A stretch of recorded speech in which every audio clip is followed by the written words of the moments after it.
अल्लाह से दुआ कीजिए कि अल्लाह तबारक व तआला आप सबके इस अमल को, हम सबके इस अमल को हश्र के मैदान में निजात का जरिया बनाए।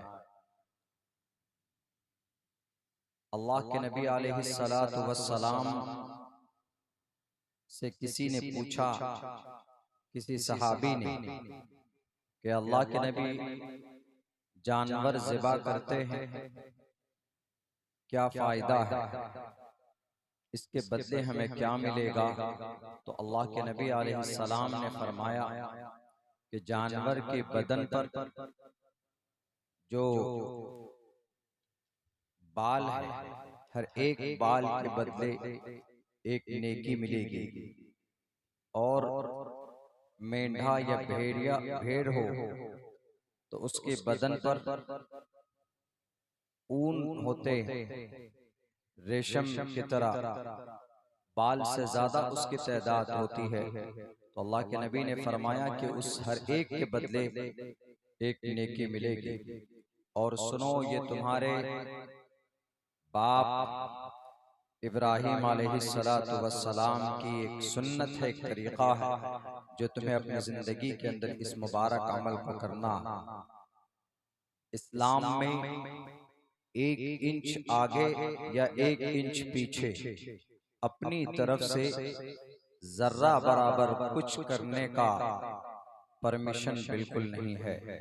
चाहे वो नबी हो, चाहे वो हजरात रसूल हो, चाहे वो अल्लाह का कोई वली हो, चाहे वो मुफ्तियान किराम हो, उलमाए दीन हो, कोई भी हो, शरीयत उसी का नाम है।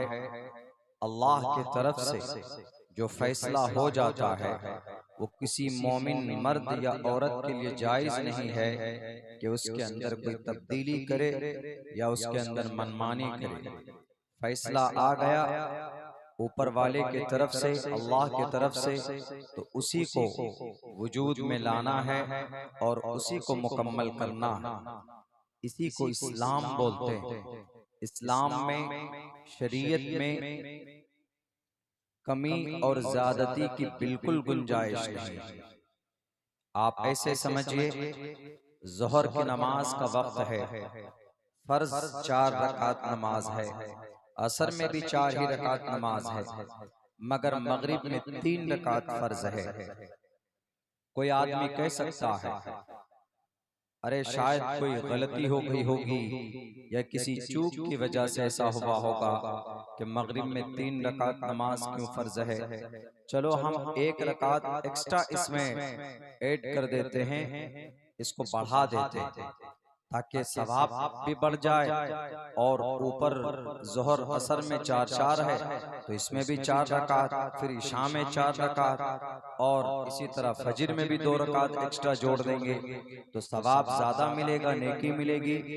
ऐसा करने पर उलमा बैठे हैं, पूछ लीजिए कि वो उसकी नमाज भी नहीं होगी और ऐसा करने पर उसको बहुत ज्यादा वो अजाब का मुस्तहिक बन सकता है, उसको सजा दी जा सकती।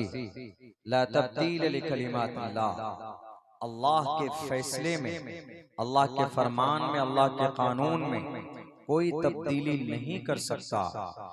अल्लाह ने कुरान में कहा, वमा यंतिकु अनिल हवा इन हुवा इल्ला वह्युन यूहा, कि नबी आप वही बात बताइए जो आपको वही की जाती।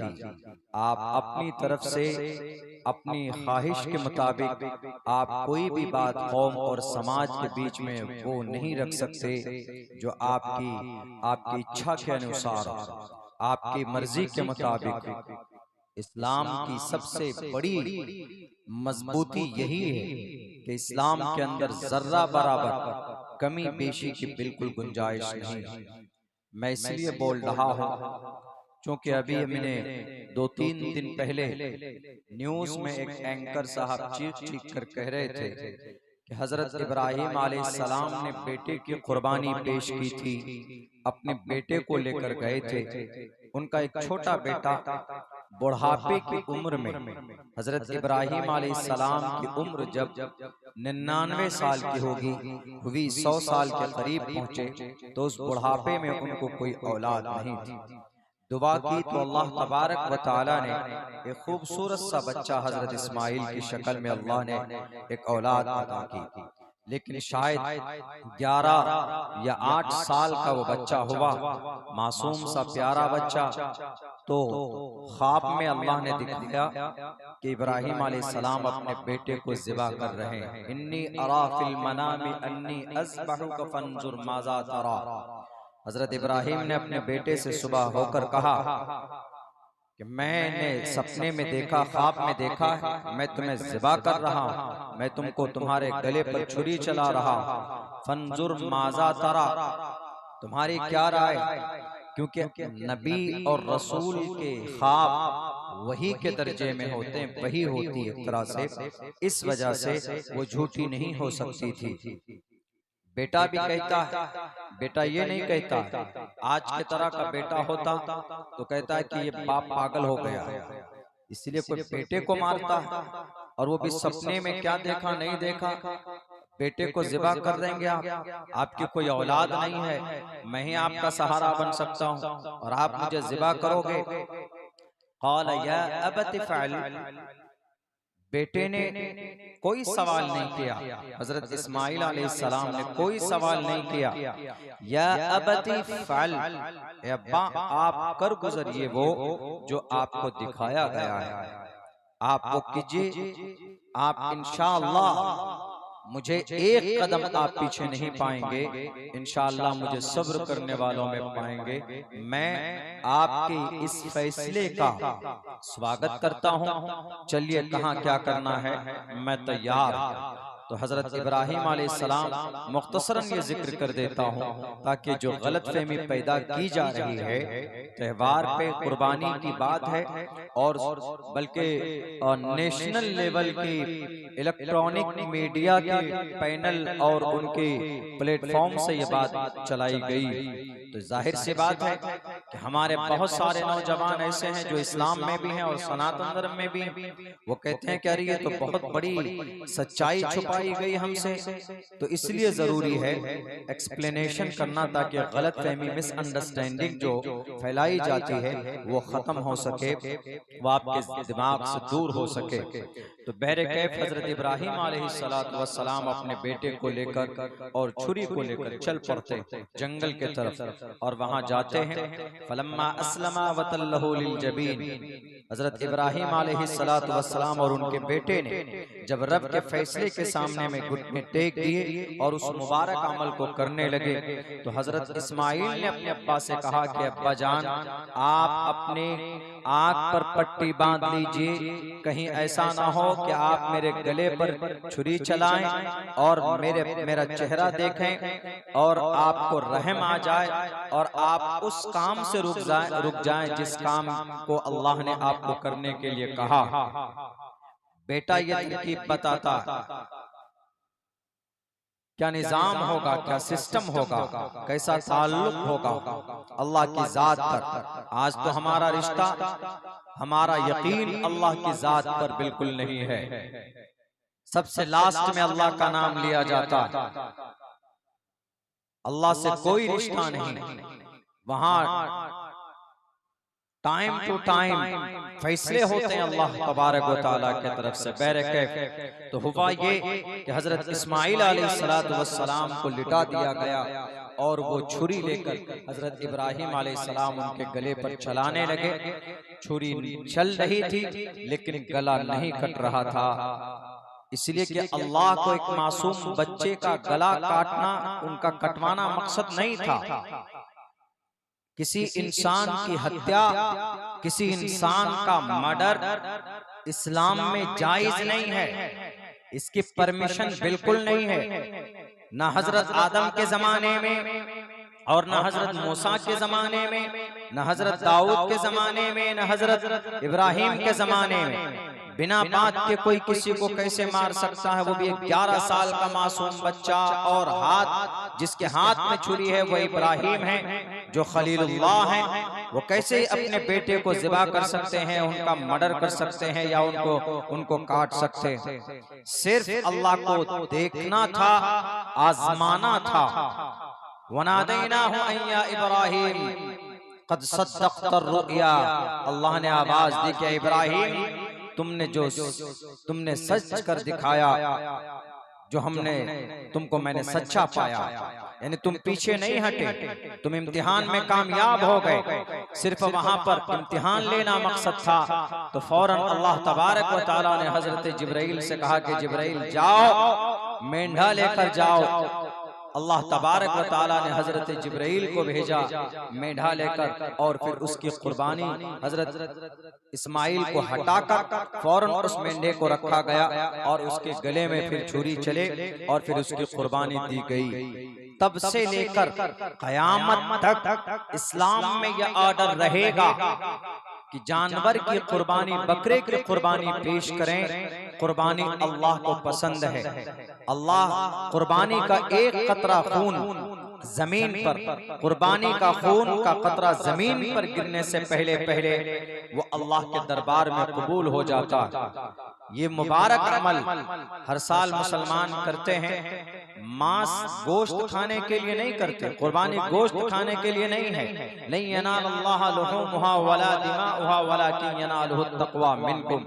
ये सिर्फ आपकी नीयत, ये सिर्फ आपका तक़वा देखा जाता है, वरना अल्लाह के पास न तो उस जानवर की हड्डी पहुंचती है, न तो उसका कोई मांस का कोई हिस्सा पहुंचता है, न उसका गोश्त पहुंचता।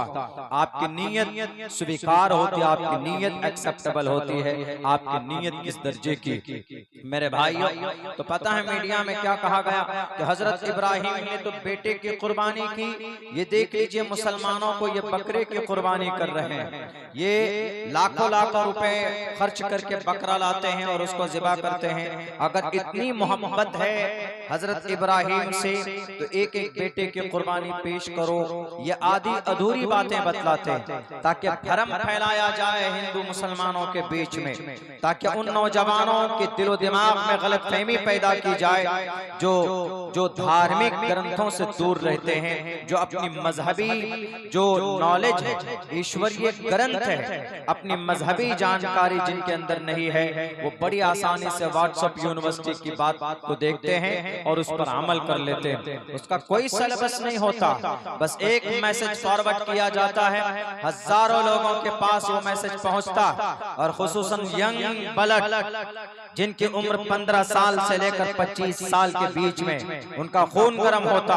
कहता है कि देखो ये इतना बड़ा स्कैम और इतना बड़ा फ्रॉड चल रहा है इस्लाम में।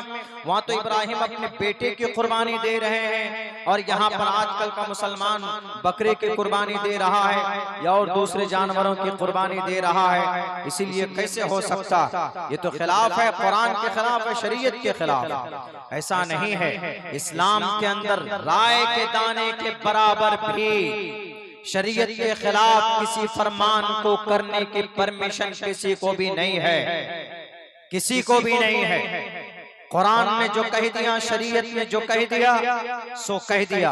वमा कान लिमुमिनिन वला मुमिनतिन इज़ा क़ज़ल्लाहु व रसूलुहु, अल्लाह और उसके रसूल का जब फैसला हो जाता है तो किसी मोमिन मर्द औरत के लिए जायज नहीं है कि उसके अंदर जर्रा बराबर तब्दीली कर सके।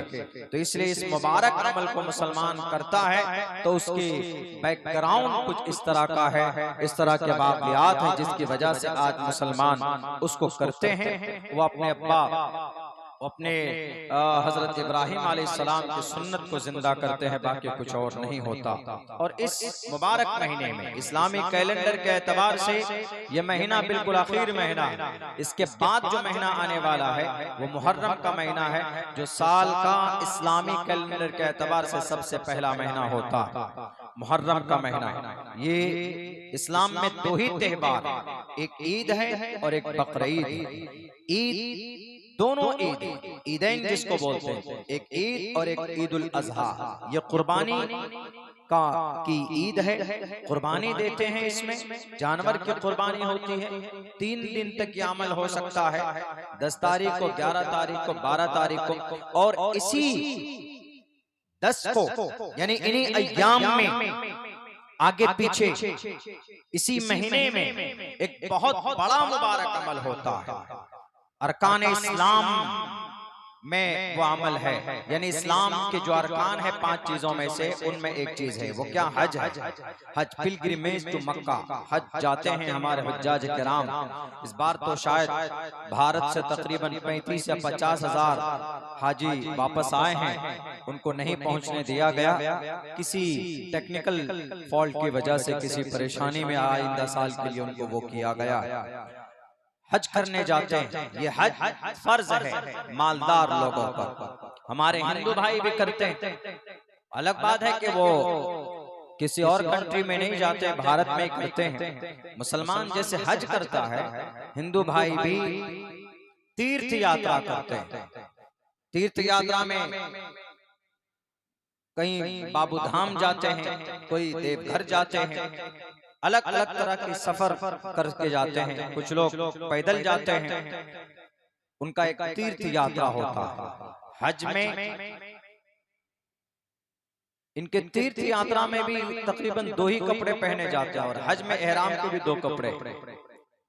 तीर्थ यात्रा में नंगे पांव जाने की परमिशन है, बेहतर जूते पहनकर नहीं जा सकते, चप्पल पहनकर जाएं।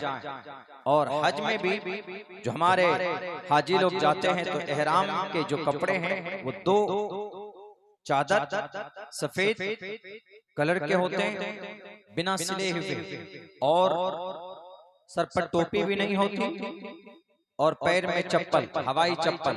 आप बेहतर बूट नहीं पहन सकते, वहां पर इस्तेमाल नहीं कर सकते, आप खुशबू इस्तेमाल नहीं कर सकते, यानी आप ब्यूटी हैंडसमनेस की कोई चीज आप इस्तेमाल नहीं कर सकते। आपको सिंपल रहना है, साधारण। तो हिंदू भाई तीर्थ यात्रा में जाते हैं, मुसलमान हज में जाते हैं, इस अमल को करते हैं। मुसलमान तो काबतुल्लाह में जाता है, शहर मक्का में जो काबतुल्लाह है वहां पर जाते हैं, तवाफ करते हैं। बहुत सारे हिंदू भाई कहते हैं, अरे मुसलमान हज करने जाता है, मुसलमान तवाफ करता है, तो व्हाट इज डिफरेंट? क्या फर्क है? हम हिंदू मंदिर में जाते हैं, हम किसी बुद्ध को अपना परमात्मा मानते हैं, ईश्वर मान लेते हैं, उसकी हम लोग पूजा करते हैं, इबादत करते हैं, भक्ति करते हैं। और आप लोग बोलते हैं कि हम लोग किसी मूर्ति की, किसी देवी देवता की पूजा नहीं करते, लेकिन आप लोग हज करने जाते हैं तो वहाँ काबतुल्लाह के इर्द गिर्द तवाफ करते हैं। तवाफ भी जरूरी है, तवाफ करते हैं, उनकी तरफ रुक करके नमाज पढ़ते हैं। बात तो वहीं आ जाती है। इतनी बात समझ लीजिए, ये भी एक मिसअंडरस्टैंडिंग है। वहां पर काबतुल्लाह में जो लोग जाते हैं, तवाफ करते हैं, वो उसको काबतुल्लाह को एक निजाम, एक सिस्टम है, उसको सर्वशक्तिमान नहीं माना जाता, उसको अल्लाह का दर्जा नहीं दिया जाता, बल्कि अल्लाह के नबी ने ऐसा किया है, अल्लाह का ऑर्डर है।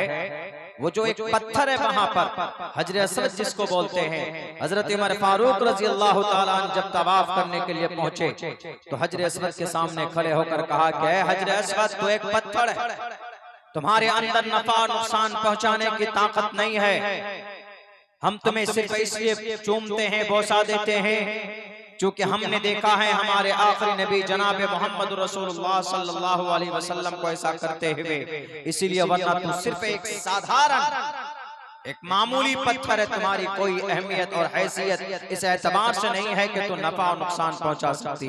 तो इससे बात वाज़ेह हो जाती है कि वहां काबतुल्लाह है, घर है, एक जिहद सिमत तय कर दी गई कि लोग उधर रुक करके नमाज पढ़ेंगे, वरना कोई दक्षिण की तरफ रुक करके नमाज पढ़ता, कोई पूर्व तरफ नमाज पढ़ता, कोई पश्चिम की तरफ नमाज करके पढ़ता। और देखिए वो जिहद बहुत इम्पोर्टेंटनेस खत्म हो जाती है। आप सफर में हैं, आप सफर में नमाज पढ़ रहे हैं, आपको मालूम है कि पश्चिम इधर है, रुख इधर है, काबतुल्लाह इधर है, लेकिन कभी ऐसा होता है कि आप वो सवारी घूम जाती है, आप उसमें घूम नहीं सकते, तो आप उसी हालत में नमाज पढ़ लीजिए। तो इससे पता चलता है कि मजबूरी की हालत में ये सिस्टम, ये निजाम जायज है, पढ़ सकते हैं। इसलिए कि अल्लाह हर तरफ है, अल्लाह हर जगह पर मौजूद है। जब भारत से एक बहुत बड़ा गुरु पहुंचे थे, वहां काबतुल्लाह के पास ऐसे पैर करके बैठ गए, वहां शहर मक्का में काबतुल्लाह के तरफ रुक करके बैठे, पैर करके बैठे, तो किसी ने आकर के कहा, वो गालिबन ये गुरु नानक की बात, गुरु नानक से लोगों ने कहा कि गुरुजी आप इतने महान आदमी होकर, वो बहुत ज्यादा मुतासिर थे इस्लाम से और जनाब मोहम्मद रसूलुल्लाह सल्लल्लाहु अलैहि वसल्लम की पैदाइश की जगह से 650 साल पहले उनका जमाना था गुरु नानक का।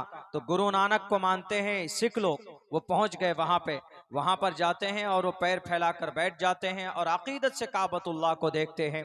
एक साहिब ने आकर कहा कि आप पैर नहीं कर सकते इस तरफ, इसलिए कि बेहुरमती हो रही है काबतुल्लाह की, और आप पैर हटा लीजिए।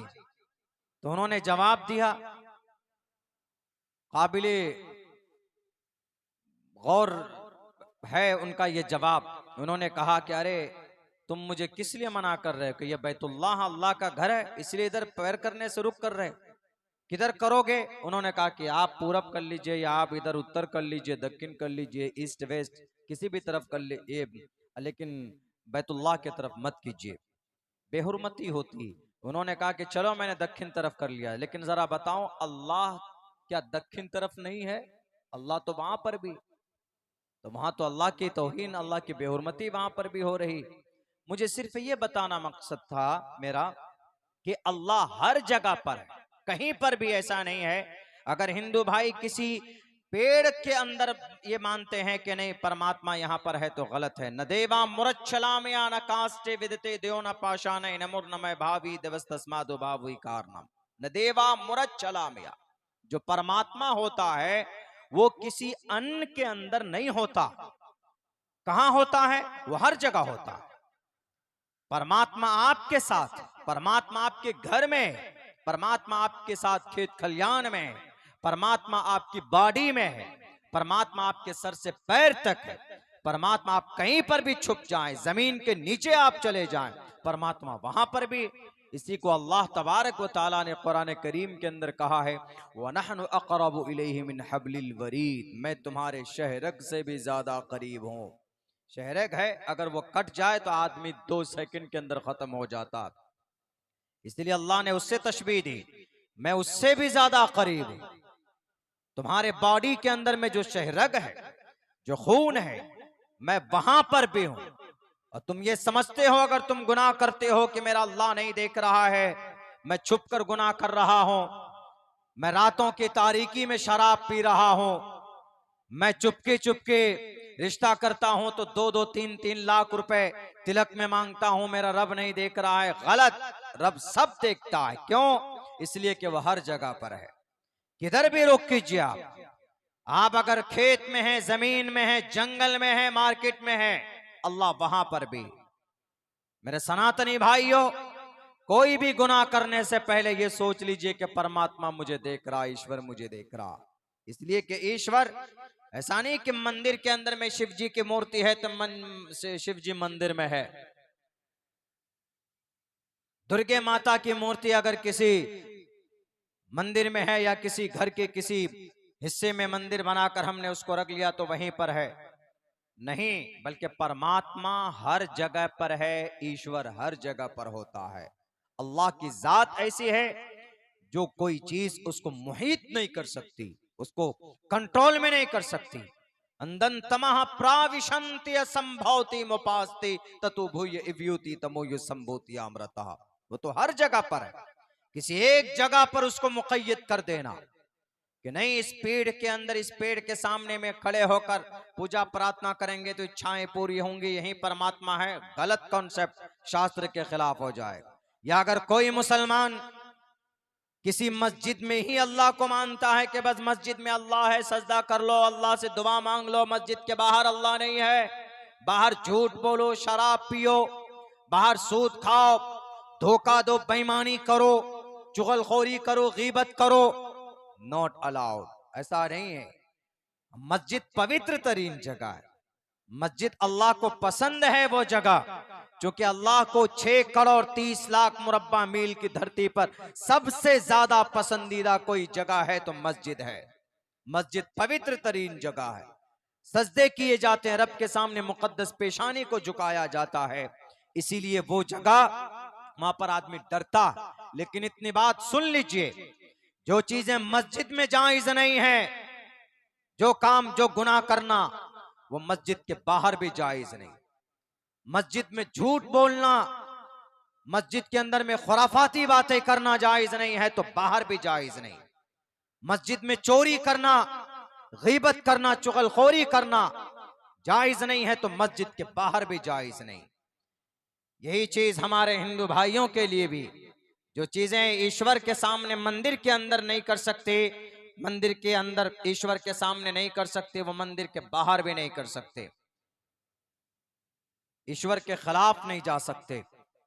मेरे भाइयों, मेरे साथियों, मेरे मुसलमानों, मेरे सनातन धर्मी भाइयों, बहुत नाजुक दौर से हमारा मुल्क हिंदुस्तान गुजर रहा, और इस वक्त बहुत ज्यादा दुख जब होता है जब एक ऐसा तबका जो गलतफहमी और भरम फैलाते हैं, खुसूसन मुसलमानों के तई, मुसलमानों के शरीयत के तई।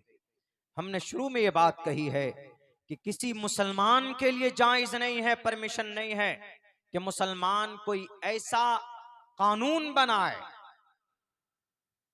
या ऐसा मसला लोगों के सामने पेश करे जो कुरान और शरीयत में है नहीं, और उसको कुरान और शरीयत बनाकर पेश करे, इस्लाम में जायज नहीं। मुसलमान अगर कुछ करता है तो कुरान का फरमान होता है। अभी जैसे एक हमला हुआ पहलगाम के अंदर कश्मीर में, उसमें बहुत से लोगों ने कहा अरे इस्लाम में तो जायज है, इस्लाम में तो अगर कोई किसी हिंदू को मारता है, कत्ल करता है, तो उसको उसके बदले में 72 हूरें मिलती हैं जन्नत में। बताइए कितनी बड़ी गलत फहमी है। कुरान करीम की कौन सी आयत में यह बात लिखी हुई है कि किसी सनातनी को मारोगे, नाम पूछकर पहचान करके मारोगे तो तुम्हें मरने के बाद हूरें मिलेंगी 72, उसकी गाड़ी पास नहीं हो सकती है, वो जन्नत के दरवाजे तक नहीं जा सकता है। अगर कोई इस तरह का अकीदा पेश करता है, मसला पेश करता है कि इस्लाम में ऐसा लिखा है, इस्लाम में सनातन क्या, इस्लाम में किसी इंसान को तकलीफ देने की परमिशन नहीं है, बल्कि अल्लाह के नबी अलैहिस्सलातु वस्सलाम ने जहां पर सर कलम किए जाते, जहां पर तीर और तलवार चलती, यानी बैटलफील्ड में, लड़ाई के मैदान में, वहां उस लड़ाई के मैदान के लिए भी अल्लाह के नबी ने क्या कहा है पता है? जनाबे मोहम्मदुर रसूलुल्लाह सल्लल्लाहु अलैहि वसल्लम ने कहा कि ऐ लोगों, ऐ मुसलमानों, जंग की तमन्ना मत करो, लड़ाई की तमन्ना मत करो, इसलिए कि ठीक नहीं है, अच्छी बात नहीं। लेकिन जब लड़ाई का समय आ जाए, जब जंग सर पर हो, दुश्मनान सर पर हो, दुश्मनाने मुल्क सर पर हो, तो ऐसे वक्त में अपनी जान की दिफा के लिए मैदान में आओ और फिर मुकाबला करो, डर कर भागो नहीं, पीठ फेर कर मत भागो, इस तरह मुकाबला करो डट कर, या तो तुम शहीद हो जाओ, शहीद हो जाओगे तो तुम्हें जन्नत मिलेंगी और जन्नत में हूरें मिलेंगी, या अगर जिंदा बनकर आए, लौट कर आए तो गाजी बनकर आओगे। लेकिन सुनो, उस जंग के मैदान में किसी बच्चे पर हाथ मत उठाना, किसी औरत पर हाथ मत उठाना, किसी बूढ़े पर हाथ मत उठाना, और किसी खेती को, फसल को नुकसान मत पहुंचाना, और किसी पेड़ पौधों को मत काटना। ये हमारे नबी के प्यारे फरमुदात है, जो जंग के मैदान में दुनिया आज बम बरसाती है, दुनिया आज 60 हजार RDX बरसा रही है सरजमीन गजा पट्टी में। न बच्चे देखते हैं, न बूढ़े, न जवान, न मर्द, न औरत, किसी को नहीं देखा। 1 लाख इंसानों को कत्ल कर दिया गया पिछले 2 साल के अंदर सरजमीन गजा पट्टी में। हमारे नबी ने इसकी इजाजत नहीं दी। अगर पहलगाम में हमला हुआ और वहां कुछ आतंकी नालायक जालिम उन्होंने कलमा पढ़ने को कहा कि कलमा पढ़ो, और कुछ लोगों ने कलमा पढ़ा ला इलाहा इल्लल्लाह, तो उनको बख्श दिया गया। और कुछ ने कलमा नहीं पढ़ा तो सोच लिया कि शायद ये मुसलमान नहीं, उसको गोली मार दो। अरे इस्लाम में इजाजत नहीं है किसी को कत्ल करने या मर्डर करने की। बताओ ना कौन सी हदीस में है? या सिर्फ टीवी के पैनल से चीख चीख कर ये बातें करना कि नहीं इस्लाम में तो बड़ी बातें कही गई है, अगर कोई किसी का मर्डर करता है, काफिर का मर्डर करता है, तो उसको मरने के बाद जन्नत में हूरें मिलेंगे। काफिर का। और काफिर हिंदू भाई अपने आप को समझ लेते हैं। मेरे हिंदू भाई, आप काफिर नहीं हैं। आप अपने आप को मुसलमान काफिर नहीं कहता। आप काफिर कब हैं? काफिर का मतलब इनकार करने वाला, यानी नास्तिक को काफिर कहा जाता है। अगर आप ईश्वर के ईश्वरीय ग्रंथ ईशवाणी का इनकार करते हैं तो आप काफिर हैं। आप काफिर को अरबी वर्ड है, छोड़ दीजिए, आप नास्तिक हैं। और अगर कोई मुसलमान भी अल्लाह के किसी हुक्म का इनकार करता है तो मुसलमान भी नास्तिक है, मुसलमान भी काफिर है। सिर्फ एक कलमा पढ़ लेने से, अल्लाह को एक मान लेने से कोई मुसलमान नहीं होता। अल्लाह को एक मानने के साथ साथ अल्लाह के अहकामात को मानना जरूरी। जैसे यही कुर्बानी है, हज है, फर्ज है, लेकिन अगर कोई मुसलमान करता है कि I believe in one Allah, I believe in his last profit, मैं नबी को भी मानता हूं, अल्लाह को भी मानता हूं, जन्नत को भी मानता हूं, जहन्नम को भी मानता हूं, आखिरी नबी को भी मानता हूं, तौहीद को, रिसालत को, फरिश्तों को, सबको मानता हूं, तकदीर को भी मानता हूं, लेकिन I don't accept, I don't believe in हज, हज को नहीं मानता, हज फर्ज नहीं है। कौन 4 लाख रुपए खर्च करके काबतुल्लाह की जियारत के लिए जाएगा? हम इसको जरूरी नहीं मानते, लेकिन ये फर्ज है। अगर कोई मुसलमान पक्का नमाजी है, सजदे में उसका सर रहता है, हमेशा तस्बीह के दाने हाथ में तस्बीह लटकते हैं उसके, और बहुत बड़ा तकवा और मुत्तकी के नाम से लोगों के बीच में फेमस है, लेकिन अगर वो सिर्फ ये कहे हज फर्ज नहीं है, तो पूछिए, यहाँ पर उलमा बैठे हैं आपकी इस बस्ती में, उलमा की एक बड़ी तादाद है अल्हम्दुलिल्लाह, उनसे पूछिए क्या वो मुसलमान है? वो काफिर है। इसलिए कि अल्लाह के एक हुक्म का, नस्से कती का वो इनकार कर रहा। तो काफिर तो मुसलमान भी हो सकता, काफिर क्रिश्चियन भी हो सकता, काफिर जैन भी हो सकता, काफिर सनातनी भी हो सकता। जब ईशवाणी के खिलाफ अगर उसका कोई, उनकी जिंदगी में कोई अमल हो रहा, मुखालफत कर रहा, इनकार कर रहा।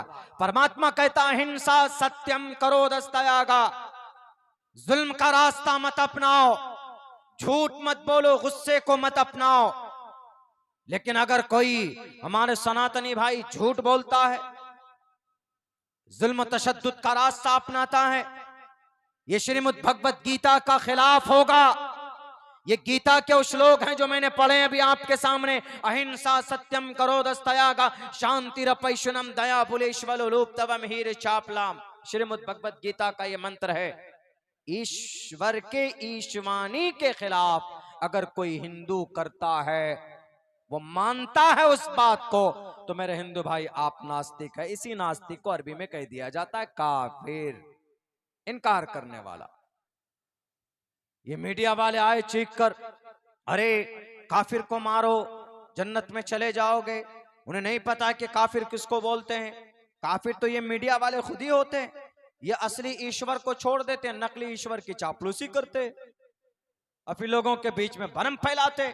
अरे देखो इस्लाम में तो नाम पूछकर मारने पर हो रहे हैं 72 हो रहे हैं। अल्लाह के नबी अलैहिस्सलाम ने कहा है, जनाबे मोहम्मदुर रसूलुल्लाह की हदीस भी है, कुरान का वाज़े ऐलान है, मन क़तल नफ्सन बिगैरि नफ्सिन औ फसादिन फिल अर्ज़ि फ़कअन्नमा क़तल अन्नास जमीआ। इस जमीन पर एक इंसान का कोई मर्डर करता है तो गोया उसने पूरी इंसानियत, पूरी मानवता का मर्डर किया। अगर एक को बचाता है वमन अहयाहा फ़कअन्नमा अहया अन्नास जमीआ, अगर एक की जान बचाता है गोया पूरी इंसानियत, पूरी मानवता की जान को बचाता है। और ये चीज हमें मिलती जनाबे मोहम्मदुर रसूलुल्लाह की पूरी जीवनी में, ये चीज देखने को मिलती। अल्लाह के नबी पर कम जुल्म किया गया, अल्लाह के नबी के सहाबा पर जुल्म कम हुआ है? इतने जुल्म किए गए। अगर हम और आप होते और पावर दिया जाता आपको कि आप क्या करोगे, आप पर तो बड़ा जुल्म हुआ था, फौरन लेकर जाएंगे, आज के जमाने में गोली उसकी खोपड़ी में उतार देंगे, बहुत जुल्म किया। लेकिन 13 साल तक दुनिया वालों, 13 साल तक जनाबे मोहम्मद रसूलुल्लाह सल्लल्लाहु अलैहि वसल्लम पर जुल्म तशद्दुद के बरसात किए गए, समझिए पहाड़ तोड़े गए। जब आप मक्का से मदीना चले गए, आपकी पैदाइशी वतन, आबाई वतन आपका मक्का है। आप मक्का के 9 फीट और 9 फीट लंबा 8 फीट चौड़े एक मकान में पैदा हुए, छोटे से मकान में, छोटे से कमरे में। आप जहां पैदा हुए, आप जिस घर में पैदा हुए, वो बराहमाना है ऊंचे खानदान में।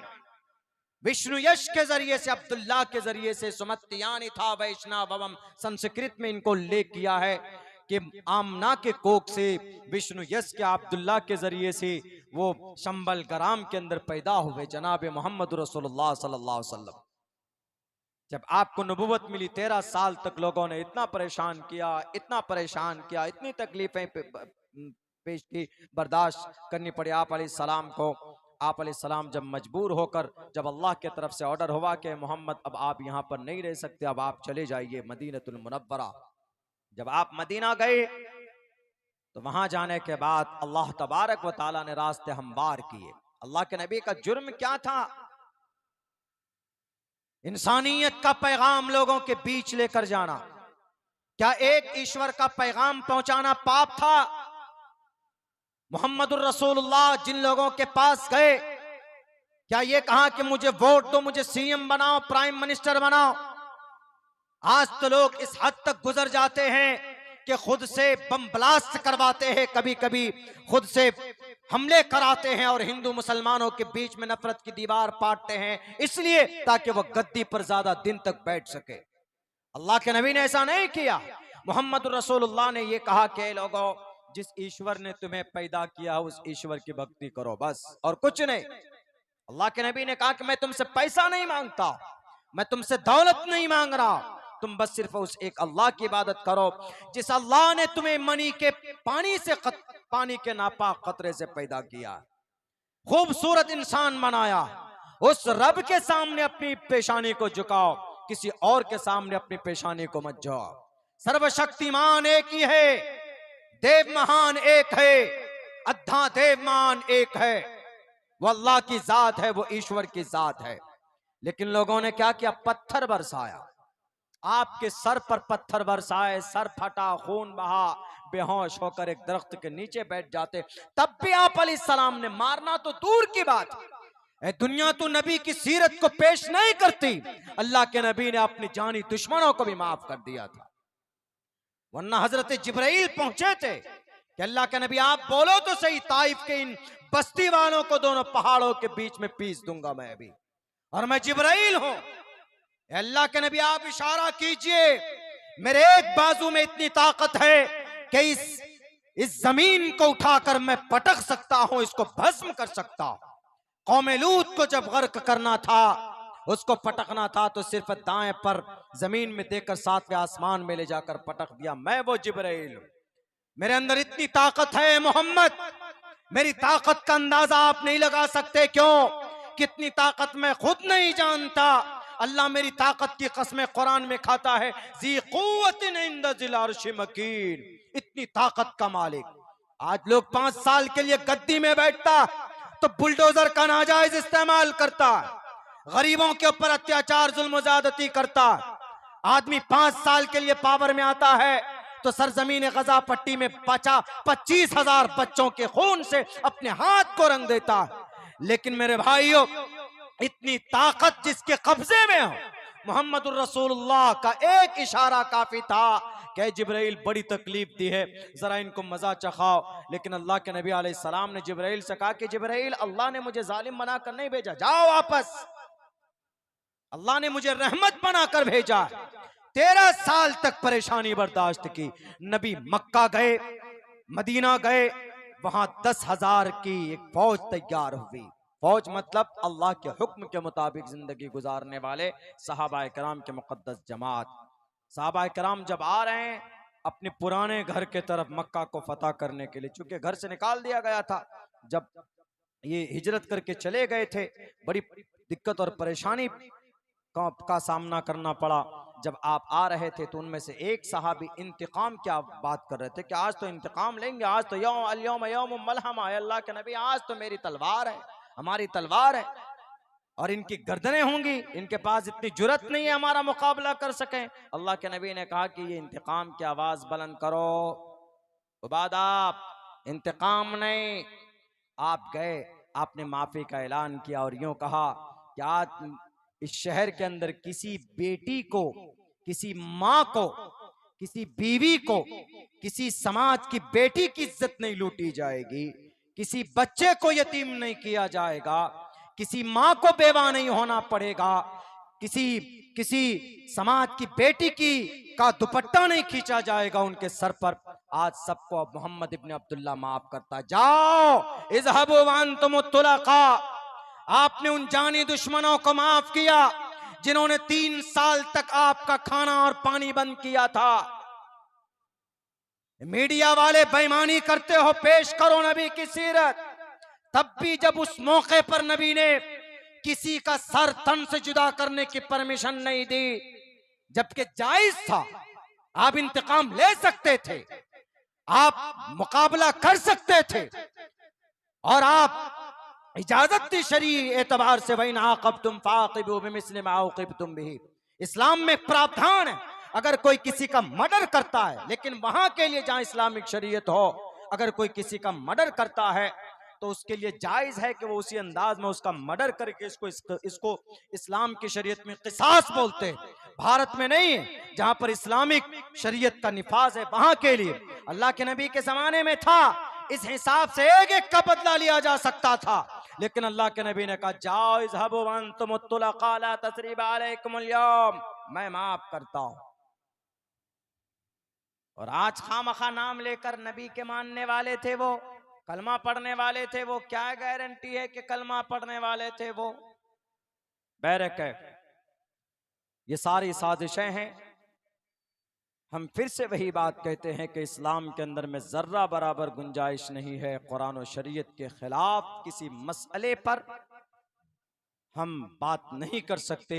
अमल तो दूर की बात है, ये तो एक साजिश है। जैसे ये एक मामला था, एक मसला था, कोई भी मैटर ले लीजिए आप, कोई भी मसला ले लीजिए, कुर्बानी की बात हमने आपको बता दी, इसका पसे पुश्त क्या, इसका बैकग्राउंड क्या रहा है, कोई भी मसला ले लीजिए। हम लोग जैसे मुसलमान अभी वक्फ के लिए प्रोटेस्ट करते, धरना करते हैं, वक्फ एक दान है, अल्लाह के नबी ने सबसे पहले दान किया है।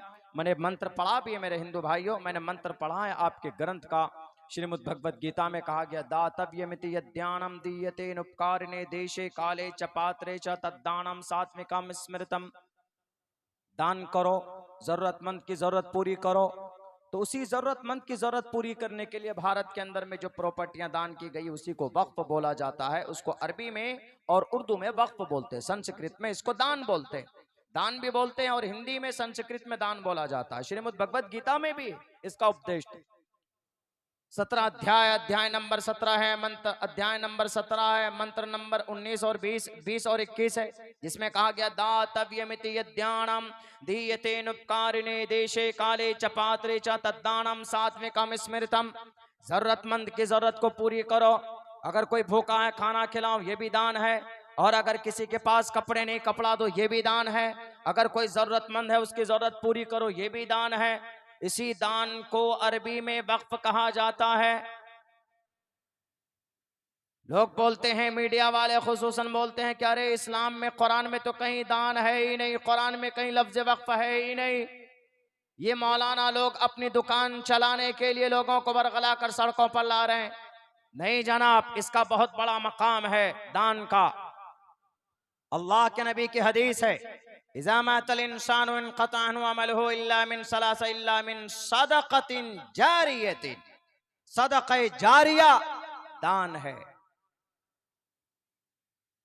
हर चीज, हर बात का प्रूफ आपको दिया जा सकता है दुनिया वालों कुरान और शरीयत की रोशनी में।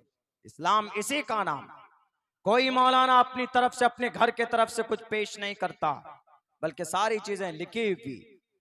मिसाल के तौर पर पर्दे के ऊपर बात आती है, हमारे उलमा बयान करते हैं समाज की बेटियों को पर्दे में रखो, पर्दे कीजिए, बुर्के में रखिए, हिजाब पहनाइए। कुरान का ऑर्डर है, 7 आयतें 70 हदीसें हैं इसके ताल्लुक से। कुल्लिल मुमिनाति यग़ज़ुज़्न मिन अब्सारिहिन्न व यहफ़ज़्न फ़ुरूजहुन्न कुल्लिल मुमिनीना यग़ुज़्ज़ू मिन अब्सारिहिम। मर्द औरत दोनों के लिए पर्दा, निगाहें नीचे रखो, निगाहें नीचे रखो, तुम्हारी इज्जतें महफूज रहेंगी। तफसील करेंगे तो बहुत लंबा जाएगा, लेकिन इशारा काफी है। कुरान का ऑर्डर है। मेरे हिंदू भाइयों, आपके ग्रंथ में भी ये बात पाई जाती। अधे पश्यस्तिमो परिसंतराम पादकौ हर माते कौशल्पको। समाज के माए और बेटियां रास्ते में चले आप तो आपकी पिंडली नजर नहीं आनी चाहिए, पैरों को जोड़कर आप चलिए, पिंडली नजर नहीं आनी चाहिए। हमारी हमारे सनातन, हमारे हिंदू बिरादरी के अंदर हम आज भी ये कल्चर है, जब शादी होती है, शादी के बाद भी जो औरतें होती है उनके घूंघट देखेंगे आप नीचे तक होती, क्या है वो? पर्दा है।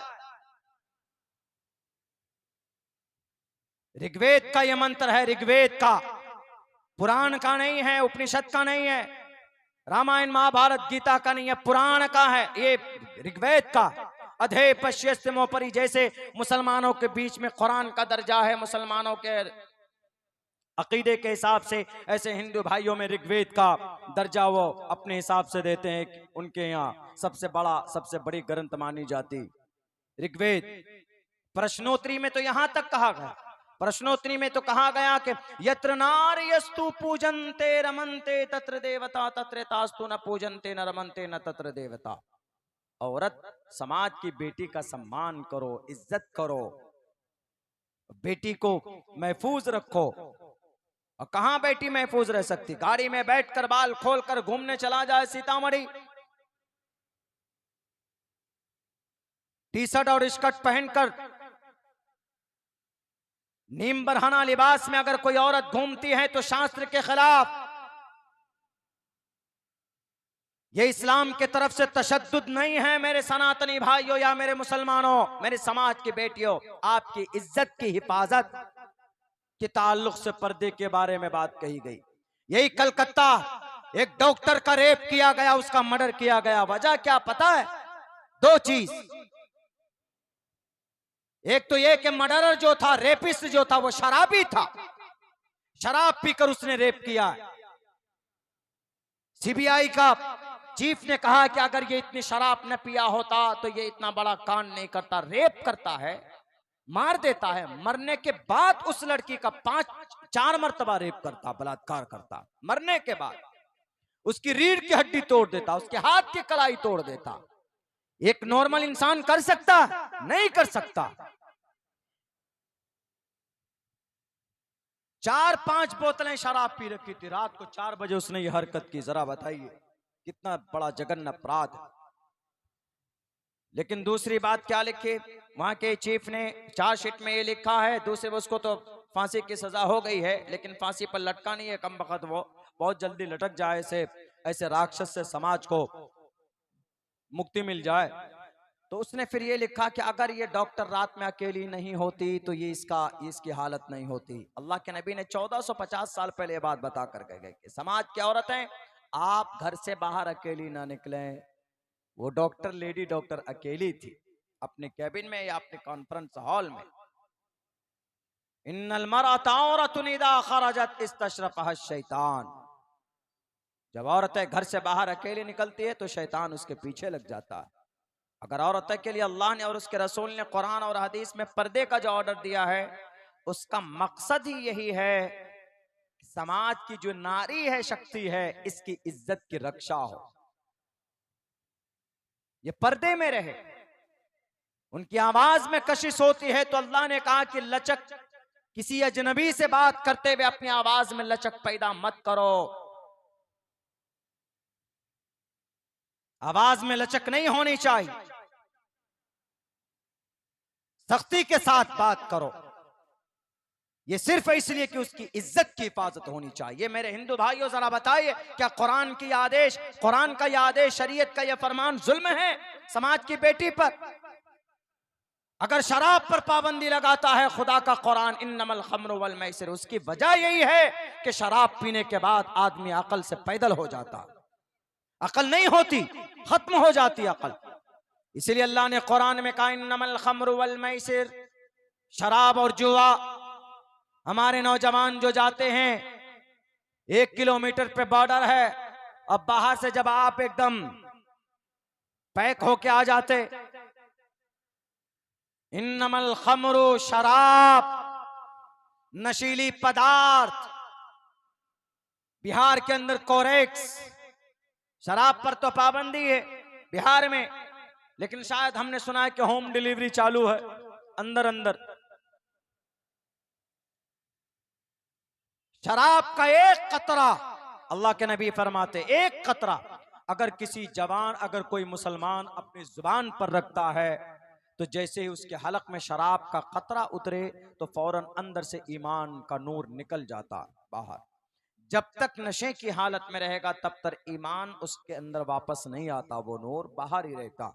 अगर इसी बीच में मौत हो जाए, अगर इसी बीच में मौत हो जाए तो कुफ्र की हालत में मरेगा। बाज लोगों ने, बाज उलमा ने बात कही, अभी इसी महीने की 3 तारीख को, ये महीना आज 11 तारीख, आज 10 तारीख है, 10 नहीं बल्कि आज 11 है। आपने तो तकरीर के लिए 10 तारीख की दावत दी थी, तकरीर करा रहे 11 तारीख में। वाह, सबसे ज्यादा चालाक आप ही हैं। अभी 3 तारीख की बात है, मेरे नजरों के सामने की बात है। यही झारखंड में मेरा एक प्रोग्राम था, रांची से हमें सफर करके हमें ये उधर गुमला के तरफ जाना था। हम गाड़ी में निकले, 3-4 साथी थे, मैं आगे बैठा हुआ था। अचानक, यानी जब वो करीब हम पहुंचने लगे उस शहर के 10-15 किलोमीटर दूर, तो झारखंड में देखते हैं कि पहाड़ी इलाका है, रास्ते बहुत टेढ़े मेढ़े होते हैं। तो जैसे ही हम शहर के करीब पहुंचने वाले थे, 10 से या 5 किलोमीटर की दूरी रही होगी, हम गाड़ी बहुत नॉर्मल चलाते हैं। आज भी हम आपके यहाँ पहुंचे तकरीबन 300 किलोमीटर का सफर तय करके, हम 85 और 80 से ज्यादा स्पीड में हम नई गाड़ी हमने चलाया। हालांकि गाड़ी चलाई जा सकती है, हाईवे 4 लाइन में 150, 120, 124, 125, क्या जरूरत है, आराम से जा रहे हैं, पहुंचना है। गाड़ियां आपकी जरूरत की चीज है, उसको मौत की चीज मत बनाइए। एक नौजवान हट्टा गट्टा 100 की स्पीड में एकदम पल्सर पे बैठकर, और वह यकीनन वो पल्सर उसने अपने ससुर से दबा के लिया होगा, जैसे आज हम लोग लेते हैं ना, 2 लाख रुपए चाहिए। ऐसी जवानी पर लानत है। एक तो बेचारा बेटी दे रहा है, 19-20 साल तक परवरिश करता है, तब आपके हवाले करता, ऊपर से 2 लाख रुपए पल्सर गाड़ी। हमारी बच्चियां इसलिए मुर्तद होती, इसीलिए। कल एक आदमी हमारे स्कूल में पहुंचा, बोला हजरत सारे बर्तन का इंतजाम हो चुका है, सारे सामान का, एक चीज रह गई है, आप दे दीजिए। मैंने कहा क्या रह गया? बोला एक हम वो अलमारी लेना चाहते हैं बेटी के लिए। हमने कहा कितनी चीजें दे रहे हैं? बोला हजरत 3.5 लाख का सामान का इंतजाम कर चुका हूं। हमने कहा कि पैसे कहां से लाए इतने, आप तो मजदूरी करते हैं। उन्होंने कहा कि हजरत बंधन लोन से 3 ग्रुप से 75 हजार रुपए लिया हमने। हमने कहा कब अदा करोगे, खबर में अदा करोगे? बोला हजरत क्या करें, अगर नहीं देंगे, सामान का मुतालबा था, फला पलंग चाहिए उसको, फला गाड़ी चाहिए, वो भी हमने इंतजाम किया, खपाची गाड़ी चाहिए। वो अपाची नहीं, खपाची है, ससुर को जो खपा दे। बेचारा मजदूरी करता है धूप में, लोन पे लेकर ये सब सामान का अरेंजमेंट किया है। नौजवानों किस लिए? आपकी जवानी इसलिए नहीं है। कौम और समाज की बेटी का हाथ पकड़ो जहां शादी होती है और साफ कहो कि 2 जोड़ी कपड़े में अपनी बेटी को रुखसत कीजिए। ना आपकी गाड़ी चाहिए, ना आपका सामान चाहिए, ना आपका पैसा चाहिए। अल्लाह से दुआ करके मैदान में निकलकर कमाओ और अपनी बाजुओं पर भरोसा करके मेहनत करो।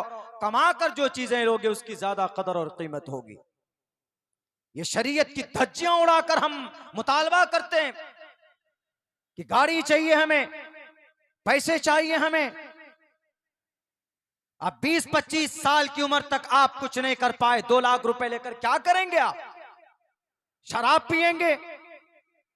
इस्लाम में जायज नहीं है। आज जो हमारे ऊपर इतने मजालिम हैं, इतने सारे जालिम जो चारों तरफ से मुंह फाड़े खड़े हुए हैं ना, कभी वक्फ पर, कभी तलाक कर, कभी CAA पर, कभी अक़वाम, कभी हमारी मस्जिद अक़सा, कभी गजा पट्टी, ये हमारे और आपकी बदअमली का नतीजा है। सुन लीजिए आप, हमारी और आपके जो मसाइल हल नहीं होते नौजवानों, वो सिर्फ इस वजह से कि हमारा नौजवान शराबी हो चुका, हमारा नौजवान आशिक रसूल नहीं रहा। जो नौजवान आशिक रसूल बन जाए वो जालिम इसराइल जैसे जालिम के नाक में नकेल डाल दिया है। सरजमीन हमास 5000 नौजवानों ने इसराइल को 2 साल तक पानी पिला के रखा है, सिर्फ 5000 नौजवानों ने। और वो 5000 नौजवान कौन है? शराबी नहीं है, दांतों को